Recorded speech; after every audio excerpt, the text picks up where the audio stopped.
Creatine. How can you take it without getting bloated? Well, first off, what is the goal of creatine? Now, creatine is best used to increase the energy cells in your muscle for short, explosive movements like running, doing burpees, or lifting heavier weights. What's up, everybody? Coach RJ from www.fitclub.fit, home of the belly burn, and today I want to help you to take creatine, put on muscle, and help you to lift a little bit heavier. Now, when it comes to creatine versus calories, now everybody has a different goal. So your goal might be to trim down. Your goal might be to put on more muscle. Your goal might be to lose a little bit of fat. Your goal might be to lift heavier. Creatine won't make you gain or lose weight.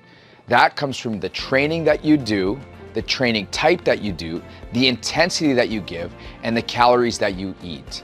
A lot of people have this misconception thinking that creatine is going to be the result of new muscle or new gain or whatever it is, but we got to understand that if you just took 100 grams of creatine for the next 100 days, you are not going to change if you don't have the right training style, if you're not stepping up your intensity, and if you're not eating the proper calories. So first of all, creatine versus calories, it will never replace calories, it will never replace training, and it'll never replace the intensity that you bring to each and every workout. So what's the difference between creatine and protein? Well, creatine, it increases basically the energy cells that are in the muscle, so that when the muscle is called on, so let's say that you normally curl 20s and you want to challenge yourself to curl 22 and a halves for 10 reps in 30 seconds, well, the creatine is going to give you a little bit more of a boost in those muscle cells to be able to lift heavier and then be able to get you back on that third round or second round so that you're lifting the same weight that you started off with. It's just going to give you that little bit of boost to push a little bit harder. Now, when it comes to protein, protein is the building blocks of repair and recovery. It's like you're stacking on a bunch of bricks, but when you go to push the bricks, they're gonna fall over because there's no mortar in between. It's what builds the bricks or binds the bricks together. It's the gluten in your bread, okay? It's basically the thing that holds the new muscle together and it helps to build up new bricks, AKA new muscle. So creatine and protein, are they different? Yes, they are. One is for energy cells, not actual energy. You're not gonna feel an energy boost, but you're gonna produce more energy cells available to help you with lifts or exploding or more burpees or whatever it is, whereas protein is a food source that's gonna help repair and recover your muscles. So how much should you take? Well, that really depends on how hard you train.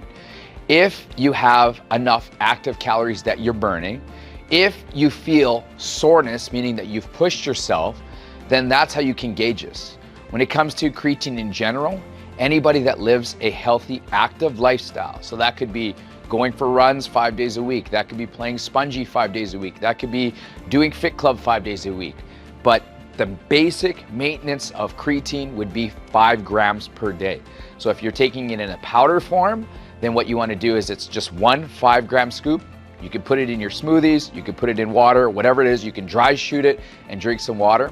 But if you're more frequent with training, so if you're doing anywhere from 5, let's say about 2 to 3 hours of training every single week, and it's got to be good training. I'm not talking about walking on the treadmill and watching a TV series. That is good for activity.